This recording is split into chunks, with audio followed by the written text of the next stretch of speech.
if you've ever gone to Lambeau Field, and the Cardinals are going this year, you realize that in the bus ride over, it's house, house, house, stadium.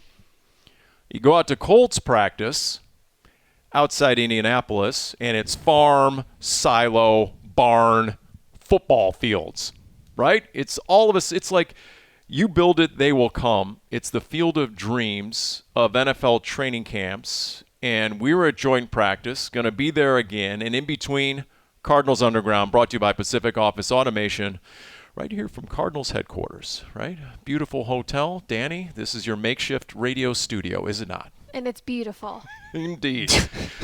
Darren What's so Urban. funny about that, Darren? Just the way you said it, Dani. Darren's already locked in. He's got the notepad going. He's already focused on where he's going to go next. I think we need to let Darren lead. I'm just taking notes here. I think, actually the buzz at camp, along with Anthony Richardson and the bucket challenge and him going into the bucket a la Carson Palmer, Drew Stanton back in the day. Patrick Peterson.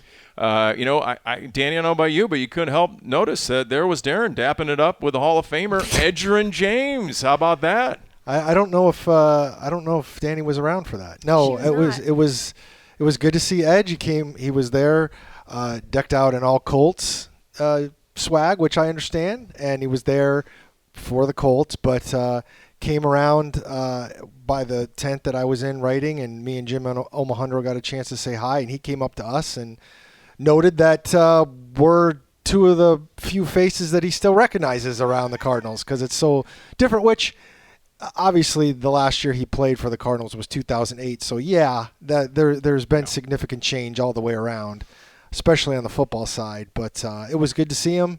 It was good to know that he still recognized us, and so that was nice. I mean, there's enough change year to year, much less 15 to 20 years, right? Think about that. It's exponential. Edge still looks like he could play football, I'll tell you that. He looks great. Marvin Harrison Jr. was out there, so that was good to see. It was interesting. And as we saw, there was enough intensity at different points in the practice that, for example, right away early in practice, you couldn't help but notice, bam, down goes a kickoff cover guy. DJ Dallas trucked someone. And then the intensity ratcheted up for the rest of the special teams, not only in that session, but a little bit later. Zach Pascal got someone on a kickoff cover. And so there will be blood, especially in special teams, where you get some of the most desperation guys on the back end of the roster trying to make an impression on film. Yeah, I don't think there's any question. Although I will say, for all the fear of fights happening, I never got the sense that the intensity got to the point where that would be a concern. Agreed. Yeah. In fact, would you say it wasn't quite maybe the intensity of the Vikings session a year ago? Close, maybe not quite. Maybe the weather was too nice. True. Everybody was cranky because it was so hot and humid. You're right. Hot in the Minnesota. irritability factor wasn't nearly as high as 99 degrees and 90% humidity up in Minnesota a year ago, right? Absolutely. That was not so fun. Where practice on Wednesday was beautiful, and we lucked out because the side that media stands on is in the shadows. So even as the sun was starting to set, we were getting even more shade. It was beautiful. All right, so look, coming up here a little bit, I'm going to have a hot take. I'm also going to have a rant.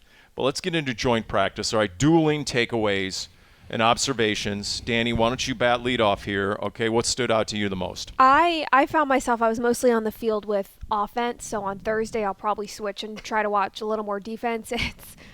There's not a great spot to stand to really have your eye on both, just with players on both sidelines and not being able to see the play kind of fully develop.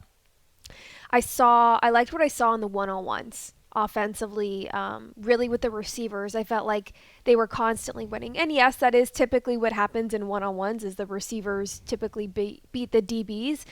But Michael Wilson, for example, when he won his one-on-one battle, it was physical and he was still stretching out for the catch and made a nice catch there. We saw the video online. I'm sure a lot of the fans listening saw the video online of Marvin Harrison Jr. and just completely putting the defender out of the frame of the video and having a nice catch there in his one-on-one. Greg Dortch as well. The separation he was creating was massive. So not just winning battles, but winning sizably. Xavier Weaver, who was on your, what's the name of your official list? Oh, Dani, come on now. The Paulie Pigskin breakout player again. Rated double X. Yes, X square, because we've got Xavier Weaver on offense, Xavier Thomas on defense. Weaver had a really nice catch. I couldn't tell if it was Toon or Ritter who threw that pass. I think it was Ritter. Ritter. And it was nice, as it was a contested catch, and it was down the sideline, caught it as he was hitting the ground. That was so overall, I liked what I saw really from the receivers. I think is what I was mostly keeping my eye on. We haven't talked a lot about Trey McBride. That connection with Kyler Murray is alive and well and picking right up where they left off last year. So I'm definitely going to keep my eye on the defense a little more Thursday. I did see that Owen Pappoe had a nice pick six, though, on Joe Flacco. And that definitely got the crowd's attention, because that's how I knew about it. I was looking at the offense, but I was kind of in that middle place, and there was a gasp from the crowd, and all of a sudden you see Owen Pappoe emerge from the darkness and into the end zone. He's had a really good camp. I mean, you named Xavier Weaver. I think Xavier Weaver is a guy who, as much as I'm loath to admit it, Paul might have been right on, because Paul might be right on both. That would be horrible for us. He's making a push. That may be hard to keep him off the 53, but I think Owen Pappoe has really made strides. He's not going to start. I mean, they've got Mack Wilson and they've got Kaiser White, but you're talking about a guy who, if you keep putting him in the right positions and he keeps doing the right stuff, then maybe you're looking at one of your future middle inside linebackers. So I think my takeaways, I thought in the end, and I tended to look at the offense a little more than the defense, in part because this is the only chance you're going to get to see Kyler Murray. So I was interested to see how it went. My perspective, and I noticed that a Colts writer who Gannett decided to put his article also in the Arizona Republic, so that's how I saw it, because unfortunately the Republic doesn't have everybody out here. But my takeaway was I felt like the offense did pretty well for like the first half of practice, and then that last segment for me was when it kind of got a little sideways. They struggled with some couple penalties, a fumbled snap. It just didn't look very clean. But I thought early on in the 7-on-7s and even the 11-on-11, I thought they were okay. I thought Kyler was moving around really well, and I agree with you. The chemistry he seems to have with the receivers, and the receivers doing some nice things are there, and it's going to come down to, again, how much time does he have in the pocket? I know one of the things that the Colts writer noticed was that supposedly Murray would have been quote-unquote sacked a bunch of times. I'm a little hesitant. I know it's practice. I know they're competing, but I'm a little hesitant to say, all these pass rushes are going to get home, when there's no way they could be blocking at 100% right now, because that's just not, just like you're not tackling, you're not blocking 100%. So how does that change in a real game? I don't know. Not to mention, does Kyler make the guy miss? Yeah.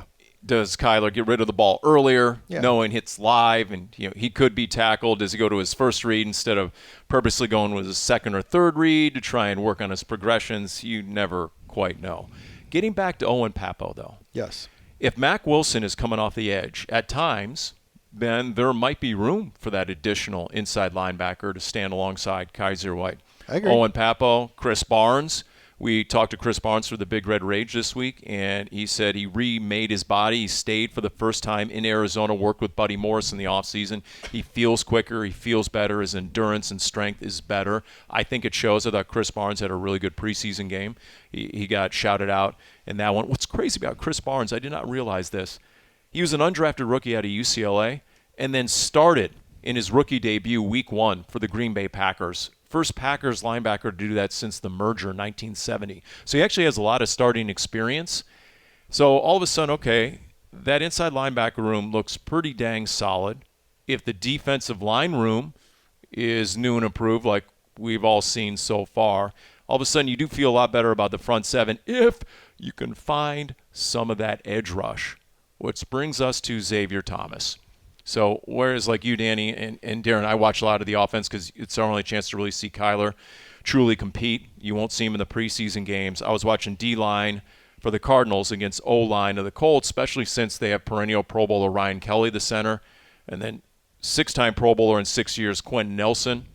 What Darius Robinson did to Quentin Nelson a couple of times, what Roy Lopez did against Ryan Kelly, what Xavier Thomas did against their starting right tackle, Braden Smith, I mean, it gave me encouragement. I try and pump my brakes a little bit because you never truly know. Because you're a cynical I was going to say something there. I decided not to. Whoa. It's grizzled. It's venerable. Okay, can we go with those words? All right. Well, cynical I was okay with. It was the word that I was going to use after that. Maybe skeptical of the preseason results. We've known enough over the years. Like I said, yes. It's like, the Olympians, the triathletes looking at the Seine River.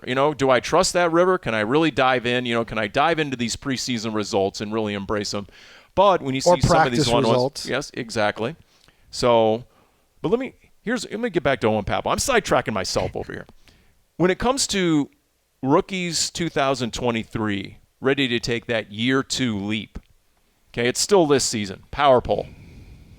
Michael Wilson, Garrett Williams, Dante Stills, Clayton Tune. I think now you add Owen Pappoe to that list of guys who have looked like they have taken a real leap from year 1 to year 2. Would you agree with that? I would. And what's interesting is all the other players you named are, with the exception of Clayton Tune, higher up on the depth chart. So it seems like Pappoe kind of flies under the radar a little bit when you're playing behind a Kaiser White, a Chris Barnes, a Mack Wilson Sr., which makes sense. Pappoe has stood out, not just here in Indianapolis. He's made some plays back when training camp was going on at State Farm Stadium. So I think he is making that push of maybe earning a little more playing time. I was trying to explain to Mark McClune, okay, sports director, AZ Family, Pauly Pontificate. I said, Mark, you realize there's a rule in the war room on day 3 of the draft. If you get into round 5, 6, or 7, take the freak. And when the guy's Twitter handle is @thefreak, Owen Pappoe, because at least he has upside. Xavier Thomas is sitting there in round 5. He has stupid speed off the edge, something you can't teach. Owen Pappoe has all this athleticism. You ride out some of the growing pains in year 1, but now in year 2, if mentally he's getting the position and he's truly playing instead of thinking and he has enough instincts to go along with that athleticism, now you might have something. And so that's a lot of times GMs, when in doubt on day 3 of a draft, just take the guy who at least has the athleticism to be a potential starter in the league. I think that's a fair point, and I think with both of them, you're talking about guys in positions where, they ended up signing Mack Wilson this year, so maybe that's less of a need, but still, what Owen Pappoe brings is speed. What Xavier Thomas brings is speed in terms of their particular positions and what they need to do. And you definitely get a sense of what they're trying to do with this defense. And they're trying to build it so there's some kind of longer lasting situation. And I know one of the popular topics this week when you talk about Xavier Thomas, Matthew Judon just got traded for a 3rd-round pick. And I get that there are people that are upset that the Cardinals weren't in on that potentially, or whether they may or may be looking into the Hassan Reddick situation since Hassan Reddick has asked for a trade. And I think ultimately, I think part of it is like, how are they building this team? In both those cases, those guys, Judon's already 32 and has had some injuries. Reddick turns 30 next month, which actually kind of surprised me a little bit when I looked it up. I didn't realize he was that old already. Whoa. In football terms. In football age. That hit a nerve with another 30-year-old. That's what happened. Dani works in football, so... Wow. So the same. Look, she takes every opportunity to take shots at my age, so whatever. That's right. Yeah, you're right. I would say that, ultimately, like, is this team going to want to pay? Because why are they in the positions they are being traded? They want these giant long-term contracts that teams don't want to give them. I'm very curious to know what the Falcons are going to do with Judon and what kind of money they're going to give him, because obviously they're going to have to. But, like, if Hassan Reddick is looking for a 4-year deal worth $25 million a year, It is interesting taking those examples into account, because you're right. You'd have to make a trade for a player when, one, you don't have a lot of draft capital next year to begin with, so you'd really have to start looking in the future. And do the Cardinals want to trade for a player knowing they're going to immediately have to pay him a lot of money? Doesn't really feel like that fits with where the Cardinals are. No. Do they need pass rush help? Yes. I still think that's going to be the number one priority in the next offseason, probably in multiple facets of draft and free agency. I don't know that it fits right now bringing in a player just with how they've constructed this team and the youth and really wanting to develop and talked about, is this team one pass rusher away from making a deep push in the playoffs? Probably not. So these are things you have to consider. The wild card in all this is it's Hassan Reddick, who has history with your head coach, who has history with the Cardinals. Does that somehow disrupt every other point that's being made of, if it's any other player, this might not make a lot of sense because it's Hassan Reddick and that connection is there, that trust is there. Does that somehow make the Cardinals more inclined to maybe make a push or inquire about bringing Reddick to Arizona? I mean, if you told me that Monty Osfort called Joe Douglas, the GM of the Jets, said, hey, Joe, keep us posted.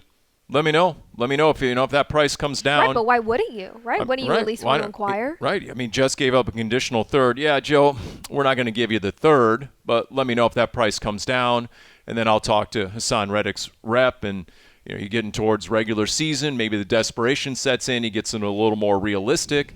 I mean, there's no doubt the Cardinals have a need at that position. Well, and there's the other rub that you just mentioned. I have not seen any reports right now that the Jets have allowed Hassan Reddick to talk to any other teams. And unless and until that happens, I firmly believe what the Jets put out there, which was Hassan Reddick's not going anywhere. Here's where I'm thinking. If you want to trade, okay, you guys, I'm looking at you right now. I'm saying you guys need a hot take. What about the Arizona Cardinals trading? Hang on. Here we go. Are we going like a wide receiver, CeeDee Lamb, Brandon Ayuk route or something? No. Okay. No, I think this is plausible, feasible, doable, maybe even necessary. Do you think it's time the Arizona Cardinals traded one of their two backup quarterbacks? Do you think if Clayton Tune has made that jump from year one to year two, does that make Desmond Ridder expendable?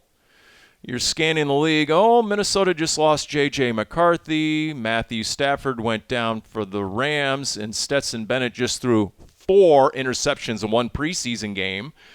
Drew Lock got hurt for the Giants. That's just off the top of my head. I don't know about the other 30 teams out there. The Rams do have Jimmy G. He suspended the first 2 games. First 2 games he can't play. But I don't know if you're gonna. I know it's in the division. I get it. But. I don't have a problem in the division. I'm just saying, why would the Rams want Desmond Ridder? I'm just saying it's a good development in a way if Clayton Tune is that guy. Maybe. Sure. If there's a taker, then sure. It does seem like Clayton Tune is a leg up above Ridder when you're looking at not just from practice the first preseason game of the command and the confidence and the understanding and the accuracy, getting the ball out quickly. I don't know if it's too soon. Now, look, the coach staff obviously knows more than we do. So if they already feel confident, I think that could be plausible. I think a lot's going to be telling the third preseason game in Denver. Desmond Ridder played the whole first half against the Saints, and then Tune came in. I would imagine it's likely that's flip-flopped, right? This week we will probably see Clayton Tune start and then Desmond Ridder come in. Then you get to the third and final preseason game. And what happens there? Are they going to split time? If the coaching staff's made up their mind, are you only playing one quarterback? Like, I could see that being a real possibility. If you're already set on, let's say, Tune is your backup quarterback, why would you put him in the game? So if that's the way things are trending and you get a little further and you have a team calling that's interested in Desmond Ridder, if the Cardinals are already feeling like Tune is going to beat out Ridder as your backup quarterback, I would say that's feasible because I don't even know that this team would keep 3 quarterbacks to begin with. So here's my question. I don't think they're going to keep 3 quarterbacks on the 53-man roster, but they're going to have 3 quarterbacks. You're going to have one on the practice squad. So the question then becomes, do you want to deal one of the ones that you already have for a way late draft pick, 2026 7th or something, or would you prefer to try and release one and hopefully get them through waivers so they can be on your practice squad? Because they're going to have a third quarterback. There's going to be a quarterback on the practice squad if they don't keep 3 on the active roster. Wouldn't you rather have a guy that you've already had here the whole time than somebody brand new? Probably. My answer to that would be I would risk Desmond Ridder. He's already more of a journeyman than I would be apt to risk Clayton Tune to waivers. Okay. And I'm saying less about which one you would do and more about the idea that you might trade one, because you're going to need a third quarterback anyways. And if you want to zoom out a little bit, what Dave Sears, assistant GM, told Dave Pash on the Pash Pod this week is that this is different than last preseason. This roster is definitely more talented. Yeah. We're going to cut players who will latch on elsewhere and will be productive for other teams. So we got to get this 53 right. And part of that, and you've made this point repeatedly, Darren, is not just who's worthy of the 53, A versus B. It's if you can get B to the practice squad, whereas you can't get A to the practice, that will dictate a lot of decisions. Obviously, it's all about roster construction. But inevitably, there's going to be a player or two or three who do get cut, who are probably going to sign elsewhere, and that's a good sign. That's a sign that you have much more talent than you did a year ago. But if you can pull the trigger and be proactive and get something in return for somebody who might hit the street in 2 weeks, that's my only point. It almost feels like the trade for Ridder, right? Sending Rondale Moore to Atlanta of, okay, if you already have the idea that you maybe like a Greg Dortch a little bit more and feel like you can get a little more out of Dortch and what you want to do, and you have somebody who wants a Rondale Moore, okay, pull the trigger. And then you can get someone, you needed another quarterback. So that's kind of how I would view that if there's a trade for a quarterback. How about cornerback? How do you feel about corner right now in this team? There was a big play. I couldn't help but notice it. Michael Pittman made a big catch against Sean Murphy Bunting, celebrated, threw the ball up into the stands, and the Colts fans loved it. Where are you with the Cardinals secondary right now, in particular corner, and do you think the Cardinals are scouting other teams' rosters? Because, you know what, someone reminded me recently, remember what happened after the final cuts last year? Cardinals latched on to Roy Lopez. They latched on to Starling Thomas. Monty Osborne did a real good job of looking at other teams' scraps and picking up guys who I think other teams regret letting go at this point. And they're fourth in the waiver claim again this year. So they're going to have some opportunity there if they want to get him. And again, if you claim somebody on waivers, you've got to put them on the active roster, which means somebody else you have to cut.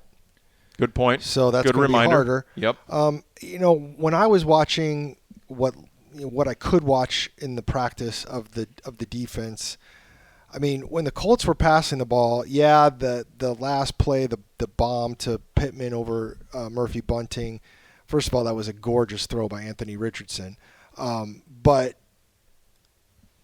for the most part, what I was watching was a bunch of check downs to like the guys in the flat. Like there were some throws downfield, but almost all of them, other than the last one, were broken up.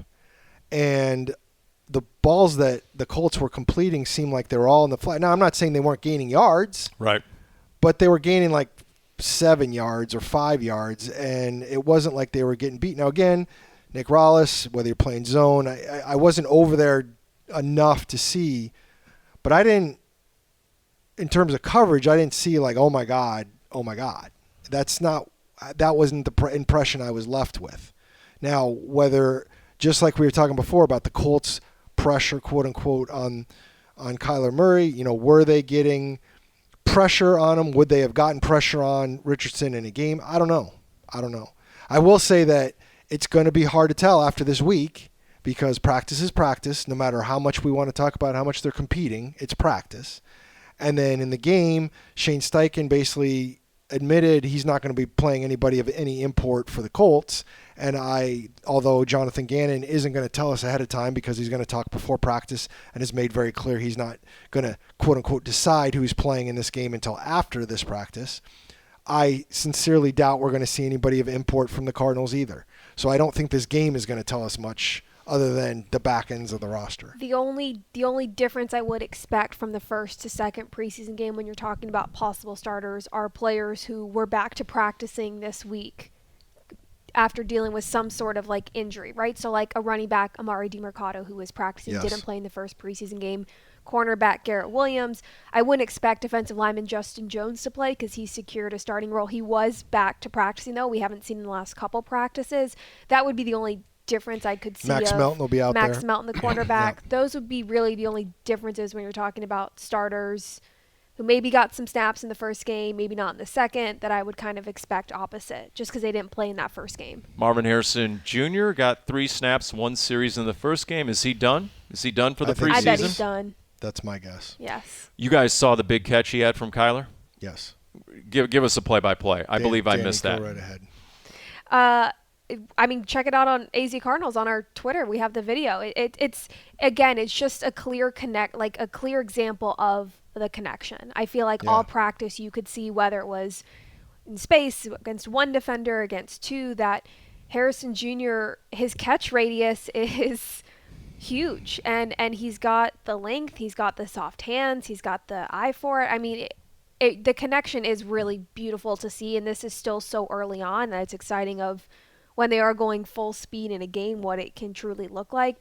Harrison Jr.'s ability to create space and to still win those contested catches when he's got defenders all over him really is impressive. I think you can already see the trust there. I know Kyler's talked about the trust, and I feel like it's okay, duh. But at the same time, I think when you see them on the field, I think you can see that trust. I think you can see that trust with Michael Wilson and with Greg Dortch, quite frankly.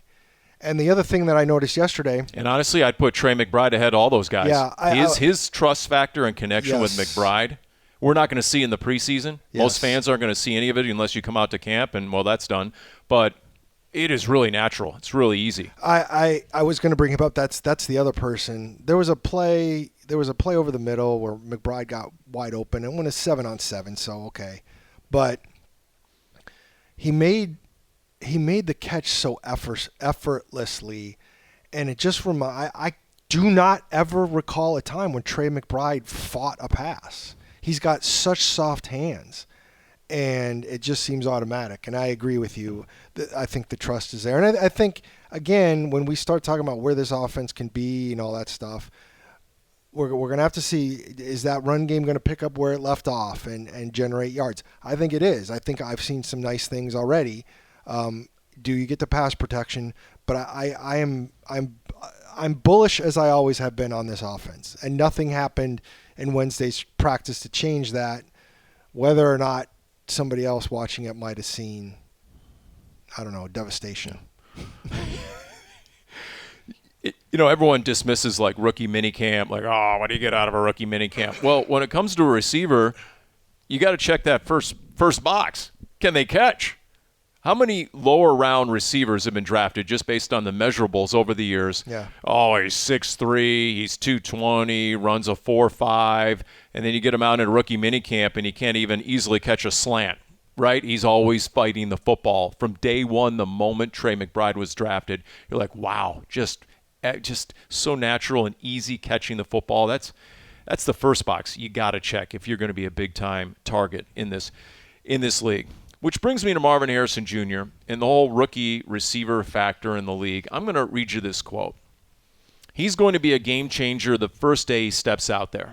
People are going to have to worry about him. Teams are going to have to have everyone help everyone else. He's been impressive.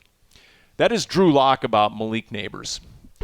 The amount of headlines and noise coming out of New York about Malik Neighbors, right? The second wide receiver taken in the NFL draft. It's just starting to get really irritating at this point. This sort of predictions and projections for what Malik Neighbors is going to do to the league and what that's going to do for Daniel Jones and the Giants. And Marvin Harrison Jr. has just been working with his head down. It's probably what he prefers. But all this stuff is coming out of New York and the Big Blue, whereas the Big Red, they have a guy who I fully expect to eclipse whatever Malik Neighbors is doing out there. Might not have the OBJ, he might not Odell it with a one-hander like I guess Malik Neighbors has done already a couple of times. Oh, I think Marvin can do that if asked. So if Malik Neighbors is going to be all that with Daniel Jones, what is Marvin Harrison Jr. tracking to do with Kyler Murray? I guess that's my point, except it's not New York and you're not getting flaming headlines in the New York Post. Yeah, I mean, if that's the comparison of what Malik Neighbors can do with Daniel Jones, then I feel pretty good about what Marvin Harrison Jr. can do with Kyler Murray as his quarterback. I just think the NFL has sort of forgotten about the receiver that went ahead of Malik Neighbors because everything comes out in New York and all the press coverage. That's all. Just throwing that. By the way, power poll. Can't let you go without a power poll. Are you letting us go already? NFC West receiver rooms. Go. Who has the best receiver room in the NFC West? Oof. Where do the Cardinals currently rank? We know where they ranked last year. Hence the selection of Marvin Harrison Jr. Are we saying is Brandon Ayuk staying yes. in San Francisco? Well, he is right now. And that's one of the reasons I bring it up, because if Brandon Ayuk is destined to leave the division, which it appears, I don't know, I haven't looked in the last 10 minutes what the latest is. So. I will say this when you talk about that power poll, and this is with all due respect to what the Cardinals are building. I think at this point, before any games are played, if you have them any higher than 4th, you're being completely biased, because you look at what Tyler Lockett and Metcalf have done in Seattle. You look at what Puka Jackson Nacua Smith and Jake Butler, first rounder. I'm just doing the top 2. I'm doing the whole room. Okay, that's fine. Yeah, go ahead. But you see what Nacua and Cooper Kupp have done, and obviously you've seen what Deebo Samuel and Brandon Ayuk has done. You so should as long include Christian McCaffrey as one of their receivers as well. Yeah, great point. So yep. I'm going to say the Cardinals are chasing. But I love the idea of what they can be. If we're talking about pass catchers, if we're talking the whole group, if we're going to put in Christian McCaffrey, then we can put in Trey McBride. Now, again, the 49ers put in Kittle. Yeah. So I think it's a wonderful division for those kinds of things. And I will also say that for me, if you talk about the receiving core with the quarterback, I think that moves the Cardinals up, because I'm not a huge Geno Smith guy. I think Brock Purdy has proven what he can do, and I think Matthew Stafford remains the best in the division. But I think the fact that you can have a discussion where there's actually some discussion that the Cardinals should be included potentially in this is way better than where you were. And the Cardinals are clearly trending upwards. I don't necessarily feel like they're playing catch up and it's, I really do feel like it could be close given what we've seen and what we're expecting of when you get through the season. And ask us this question again halfway through the season, and I really feel like the Cardinals will have earned their way up the ranks. That's fair. And if Ayuk gets traded. Yeah, if Ayuk's traded, then it's Debo, it's Ricky Pearsall, Jawan Jennings. Of course, you have Kittle and McCaffrey. I'm not going to diss on it. Corona del Sol kid, Pearsall. There you go. McCaffrey's out for a couple weeks, right? Is he? Yeah. Right? Isn't he expected to miss a couple weeks, or is he going to be ready to start week 1? Look, all I know is if you want to talk about local kids, I'd like to see, you talk about Brock Purdy, I'd like to see Kyler Murray this year have the ability, the luxury of being Brock Purdy, being accused of being a game manager, having so many weapons that Kyler doesn't have to be Superman. That Kyler doesn't have to get out there and, run the 4-3 and make these ridiculous Marvin Harrison Jr. to Michael Wilson to Trey McBride, check down to James Conner, who wants some. Here's Tip Ryman on a tight end screen. Just go ahead and pull a Brock Purdy and be accused of being a game manager. Let me ask you this question. In all seriousness, do we think Kyler would be okay if somebody started saying you're a game manager? And then no, he wouldn't. I think he absolutely wants the weapons, and I absolutely don't think he wants to have to be Superman. But if you flipped it and said, okay, we just need you to be a game manager, I don't think that would go over very well. And at that moment, you would get an epic highlight like you did against the Raiders, right? Where you're extending the play for 21 seconds and, making all 11 guys miss en route to the end zone. So, that's a great point. What sort of motivator would that be for Kyler Murray if for the first time ever he's heard that he's just a product of the scheme and the weapons? It'd be like he couldn't win. That'd be hilarious, right? Man, you'd probably get the best version of him at that point because he's so competitive. That's funny. All right. Any other takeaways? You know what? I'm going to come back full circle to Darius Robinson. When he tells the media that on the first snap of the game against the Saints that the ones broke the huddle, he's like, oh, okay, here we go. This is about to get real. Hey, that's Alvin Kamara. And then, boom, he makes the tackle on Alvin Kamara. He just has this innocence about him. Yeah. It's almost like he doesn't realize how good he can be. And he's sort of finding out incrementally. It's almost like the veterans know more about his game already than he does. It's like he's sort of proving on the job on the fly. Oh, I can forklift Quentin Nelson, 6-time Pro Bowler. Oh, I just did that. maybe I can wreck this league to some degree at defensive line. I was just going to make that point. I feel like these joint practices here with the Colts might be a little more eye-opening and in a positive, in the best way possible for somebody like Darius Robinson. I'm intrigued to see how much we see of him moving forward. We saw a good amount in the first preseason game. It was definitely enough, right? But in terms of the rotation they like to use in the bodies, and he is still a rookie, right? He probably wants to continue to just get those reps. I'll be curious to see a player like Robinson. Do we see significant less of him in the last 2 preseason games than we did in the first? I mean, he had, 10 snaps, and it was enough to make for a pretty good highlight reel. Baldy's breakdowns, Brian Baldinger. Just off, I love those too. It's just so raw, right? He's got his cell phone. He's got his rolling the cell phone with his voice on the video, the All-22 or whatever the heck he's using, and he's just giving his takeaways and analysis as a former lineman. It's good stuff. It's entertaining, and you end up watching it. And even though Darius sort of got a taste of preseason action, there was enough there to break it down for a good 2 minutes. Again, when we talk about full circle about what the younger players on defense, and again, we're talking about flashes, and we're talking about practice and or preseason. So there's a lot that still has to be proven. But when you get a Pappoe, you get a Robinson, you get a Xavier Thomas.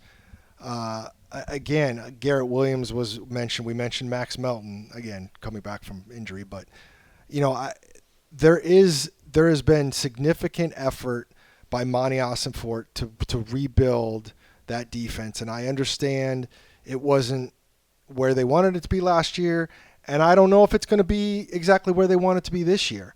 But I also got the sense last year with Nick Rallis, the way he runs his defense, I'm not 100% sure you can't have a pretty successful defense without a bunch of names that are going to catch headlines on ESPN. And so I remain optimistic about where it's headed. Dani earlier said about this team trending up. You were talking about the receivers, but just in general, that's just how I feel. Do they need to collect more talent? Yeah. They do, and we can go back to the pass rush and whether they try and bring somebody in either at some point this year or – I agree with you. It's definitely going to be a target next offseason. I'm not 100% sure they can totally wait this now, whether they're going to have to add somebody, whether it's by trade or just a body or whatever, but – well, don't forget the Calvisi consulting recommendation last week here on Cardinals Underground, brought to you by Pacific Office Automation, that if you get to the trade deadline, November 5th, Election Day, and you're 6-3, yeah, then maybe you invest at that point if someone's available at Chase Young, and this year's Montez possible. Sweat, for example. So, I'm very enthused over some of the pieces they brought in. Again, a lot that has to be proven. And I understand people that would be skeptical. I get it. I'm less skeptical, and I'm a fairly glass 3/4 empty kind of person. Darren Downer, you've earned it over the years, no doubt. If nothing else, Nick Rallis has what he didn't have in December and January, and that is depth. Yeah. At least now you're rolling on that D-line. Justin Jones, Bilal Nichols, Roy Lopez, L.J. Collier. By the way, L.J. Collier still looks really good in those one-on-ones. That's another one, like, people aren't going to remember it because he was out all last season, but he had a good camp, and he's doing it again. He swears that, for whatever reason, the scheme in Seattle was a horrendous fit for his game. It was no one's fault, just wasn't a good fit. Remember, he was a late first-rounder, selected, I think, almost the same damn spot as Darius Robinson. Yeah. So he's got a lot to prove. Same damn spot. Yeah, I should have said dang. I'm sorry about that. We'll make that edit later. Please leave the cussing to me. And then just how genuine and sincere he was the one time he met the media at his locker. He's like, hey, I appreciate Monty and JG even bringing me back. Yeah. I lasted half of a game. I had this ridiculous fluke injury. He's like, I appreciate them bringing. So you can tell, like, he's really dead set on rewarding them for sticking by him. I will say, whenever I see a pass batted down at the line of scrimmage, my immediate thought is, I'm assuming that's L.J. Collier. Let me see if I'm right. And it's like, let me prove myself wrong, because he gets up there so often, and he really has the nose for the ball and being able to do that. And so I like what we have seen from Collier. It really does seem like he's picked up from what we saw this time last year, which is how he earned a starting role to begin with in Washington last season. And then, of course, after that, you have Darius Robinson and Roy Lopez. So, I mean, you're pretty darn deep. Kyrie Tonga, especially in those like third and short or goal line, right? I mean, he's a man mountain in the middle there. So if that enables you that sort of depth to move Darius Robinson outside at times, Mack Wilson goes outside at times. If there's one thing we know about Nick Rawls, he'll dial up anything and everything he can. Look, and we've talked about this before, but the loss of B.J. Ojulari is huge. I really don't know how much that changed the general scheme. Yeah. I think having a Mack Wilson Sr. coming off the edge was still going to be the plan with Ojulari or not, and getting creative and having different fronts. While yes, it is a loss to not have Ojulari after suffering a season-ending knee injury, I don't know how much that really is going to change the overall philosophy and the game plan of what this defense was already going to do. You might just need a little more of someone like Xavier Thomas. So, Darren, any other luminaries you're going to meet at the second joint practice? Peyton Manning, are you going to dap it up with Peyton Manning or anything? Well, is he going to show up? See, I got to be honest. I can't even measure up to Marvin Harrison Jr., who not only was talking with his father, talking with Edgerrin James, but also clearly by video has some kind of bond with the guy who's playing the Colts mascot, which might have been the funniest video I've seen in a long time, to see Marvin Harrison Jr. talking with the Colts mascot like they're long-lost friends, like he would do any other player. Is the mascot allowed to talk back? I don't think you are when you're I don't know. I when didn't you're hear in sound. They did the bro hug though, so it was always nice. I also have to say you're not on a first name basis with a Colts mascot. It's Blue. Oh, my bad. Blue. Okay. See, Marv can call him Blue, but you just call him Mr. Colts mascot. See, what's hilarious is like ours is big red, and they just get blue. They can't. He doesn't even measure up. We can't go big Blue because that's the New York Giants. Oh, that's true. Right? By the way, Paul, are you having any flashbacks no. to Omo's dorm room in 2007 in here? A little bit. So there's a little bit of that original Cardinals Underground 2007 vibe in here. We should add some sound effects of crashing trash bins Yes. and garbage trucks coming through with the reverse beep on. The reverse beep, that would be good. We should add some of those sound effects here at the very end. Matthew, get on that. Do we really go the whole podcast without anybody mentioning my shirt? I saw it early. Okay. You've changed. All right, what do we have there? She's on Which camera, camera? so She is on while you're camera. there, go if ahead you and have to get explain up, that. you can get closer. All I know is I see Darren with a beverage in his hand. I don't know what you're talking about. It's That would water. be It's just myself brown water. and Kyle Deroni and Grayson Choi and Dani Sureck. So Grayson and Kyle in our content video department, this is typically the four of us who come out to Indy every February to cover the scouting combine. And there's our favorite little dive bar right around the corner from our hotel. I believe it's truly pronounced Lochmiller's. Yeah, because it says right there, that's from their We've thing. been pronouncing it Lochmiller's. But we love it. We've gone every year, which is what, three years at this point. So As a group, As a group, I have we've all gone. I happen to have gone to Yes, Lochmiller's a few same. more times. Than Whoa. you. yes, Okay, over that's there. a separate 'Cause podcast. All of us had gone to the combine for other teams or before we worked together. So this shirt was made last year. So in 2023. We didn't even unpack our bags the night we got there. We literally dropped them off in our hotel rooms, went to Lochmiller's, took a picture with our first drink, and then Darren surprised the three of us by having these shirts made when we got back to Arizona, which is just amazing. So we wore these shirts to the combine this year when we went to Lochmiller's. I'm pretty sure they all were like, who are these crazy people that are obsessed with this place? They have a shirt of them inside the bar. But we love it. So since we're not staying downtown near Lochmiller's, but since we are in the general vicinity, I thought I would wear my that is shirt. very good. That's very impressive. Just when I labeled him Darren Downer and profiled him, he came up with something very thoughtful and sincere did. like that. He defied his own scouting report and my profiling of him. So for that, I apologize. I love this shirt. Really well Thank done. you, Dani. That's a drop the mic walk off moment here on Cardinals Underground, brought to you by Pacific Office Automation.